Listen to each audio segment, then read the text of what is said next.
بسم اللہ والحمدللہ والصلاة والسلام علی رسول اللہ۔ معزز سامعین، عقیدہ ختم نبوت ایک قطعی اور اجماعی عقیدہ ہے۔ عقیدہ ختم نبوت کوئی فروعی اختلافی مسئلہ نہیں ہے کہ جس میں ہم کسی کو اختلاف کرنے کی اجازت دیں یا اس میں اس کو رخصت ملے کہ وہ اختلاف کر سکتا ہے۔ عقیدہ ختم نبوت کی قطعیت کا اندازہ آپ اس بات سے لگائیں جس طرح یہ عقیدہ ہے کہ اللہ کے سوا کوئی الہ نہیں۔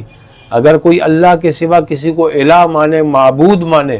تو وہ دائرہ اسلام سے خارج ہو جاتا ہے، کافر ہو جاتا ہے۔ اسی قطعیت کے درجے پر یہ بھی عقیدہ ہے کہ جناب محمد مصطفیٰ صلی اللہ علیہ وسلم آخری نبی ہیں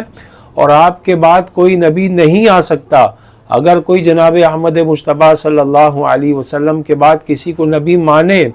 یا نبوت کو جاری تسلیم کرے کہ نبی کریم کے بعد بھی نبوت جاری ہے، کسی کو نبوت مل سکتی ہے، تو وہ بھی دائرہ اسلام سے خارج ہو جائے گا، کافر ہو جائے گا۔ اور قادیانی اسی عقیدے کے قائل ہیں کہ وہ نبی کریم صلی اللہ علیہ وسلم کے بعد بھی نبوت کو جاری مانتے ہیں اور باقاعدہ غلام احمد قادیانی کو اپنا نبی تسلیم کرتے ہیں۔ اس لیے وہ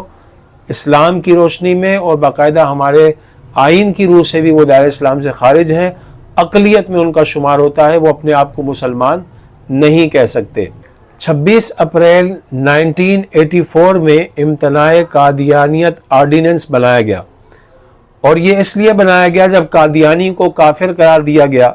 تو قادیانی اس کے باوجود اپنے آپ کو مسلمان کہتے اور اسلام کا لبادہ اوڑھ کر اسلام کی تعلیمات کو مسخ کرنے کی کوشش کرتے رہتے تھے، اور بہت سارے ایسے امور کرتے تھے جس کو وہ اسلام کا نام دیتے تھے، جس کے ذریعے اسلام کی تعلیمات کو گویا کہ وہ اس کی غلط انٹرپریٹیشن کر رہے تھے، قرآن و سنت کی غلط تشریحات کر رہے تھے، اور اسلام کا لبادہ اوڑھ کر اس طرح اسلام کی تعلیمات کو مسخ کرنے کی کوشش کر رہے تھے۔ تو 26 اپریل 1984 میں امتناع قادیانیت آرڈیننس بنایا گیا۔ 298B اور 298C اسی کا حصہ ہے۔ یہ ہر مسلمان کے علم میں ہونا چاہیے، یہ وہ کون سے قوانین ہیں، وہ کون سے امور ہیں جو قادیانیوں کو ممنوع ہے، جن کا کرنا یہ قانونی طور پر جرم ہے۔ تو میں 298B آپ کے سامنے پڑھ دیتا ہوں کہ اس میں کیا کیا چیزیں ذکر کی گئی ہیں۔ 298B کے اندر یہ ذکر کیا گیا ہے کہ قادیانی اپنے کسی شخص کو نہ صحابی کہہ سکتے ہیں،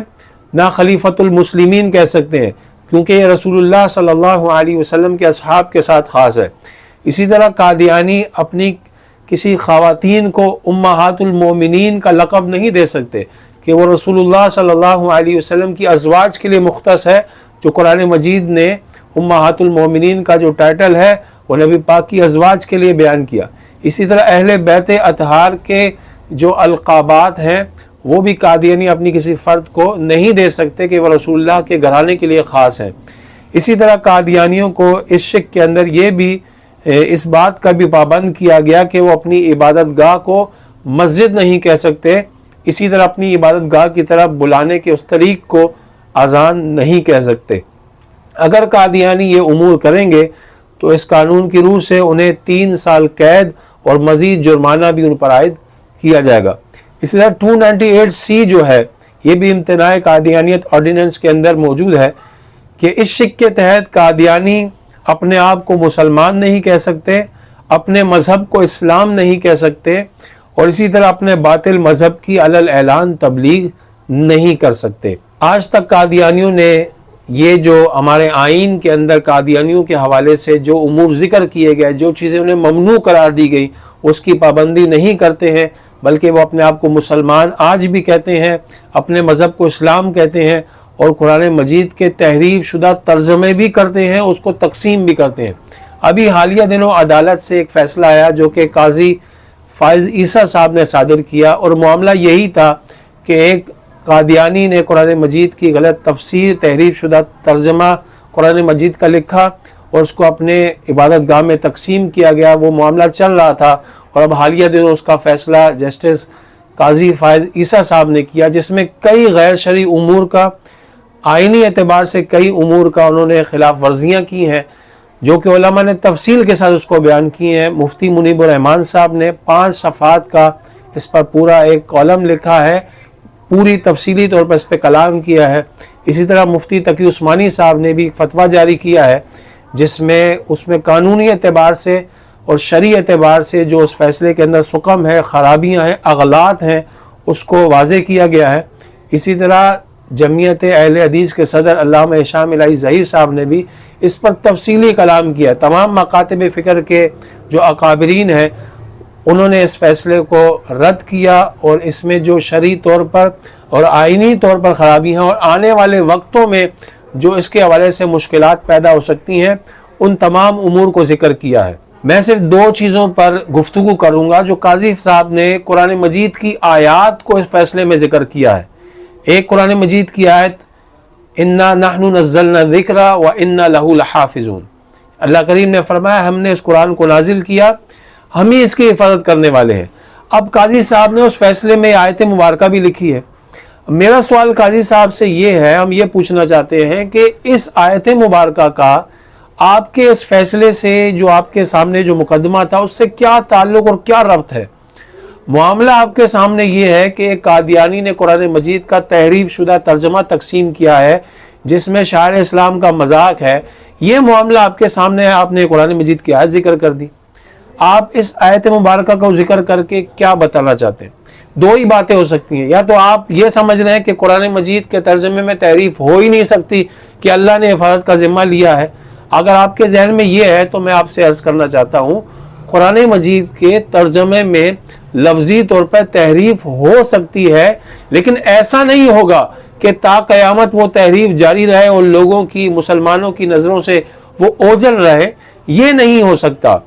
ہاں کوئی تحریف کر سکتا ہے، جیسے قادیانی نے، غلام احمد قادیانی نے باقاعدہ قرآن کے ترجمے کے قرآن کے لفظوں میں تحریف کی ہے، لیکن علماء نے تنبیہ کی، پکڑا اور اس کی گرفت کی اور اس کو اپنی کتابوں کے اندر ذکر کیا ہے۔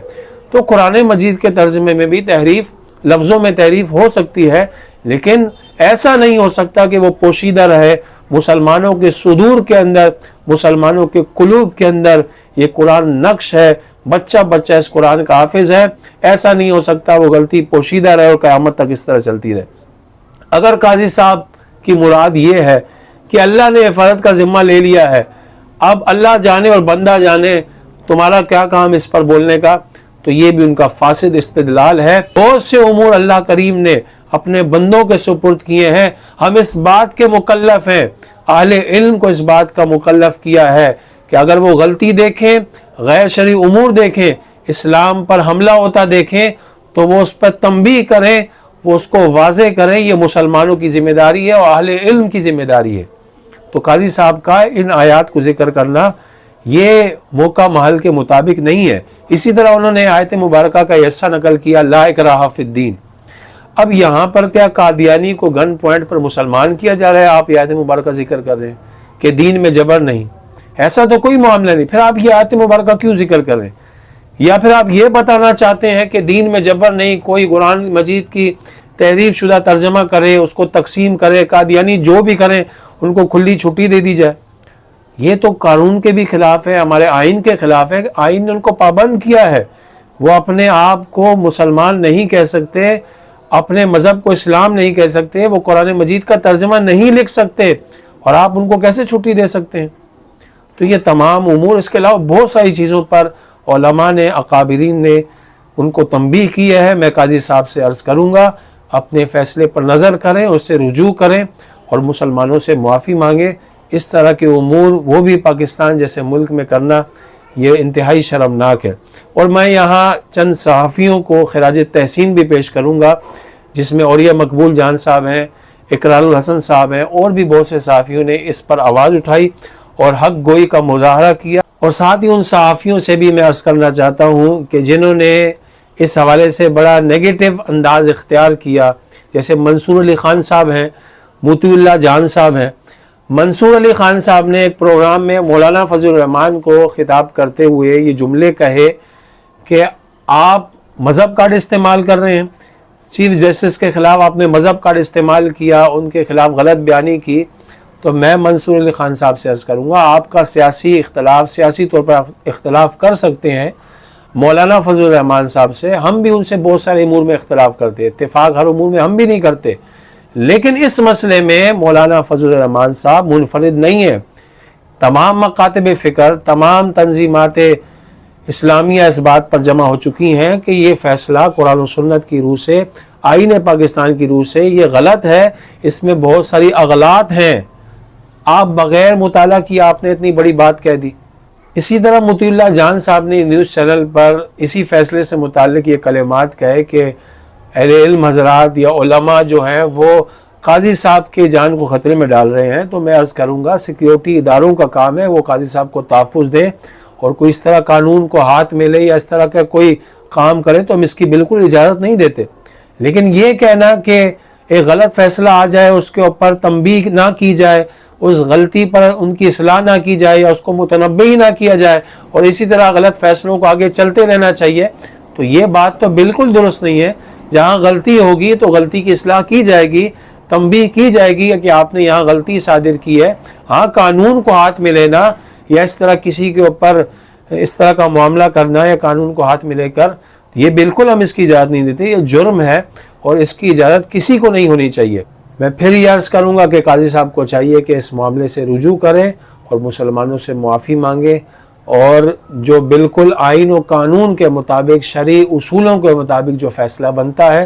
وہ جاری کریں۔ اللہ پاک ہمارے ملک کی خیر فرمائے، ہمارے ملک کے اندر اسلام کا نظام نافذ ہو جائے، اور جو لا قانونیت ہے اور جو فساد ہے وہ سب دور ہو جائے۔ اللہ پاک ہم سب کو اپنا حفظ و امان نصیب فرمائے، آمین یا رب العالمین۔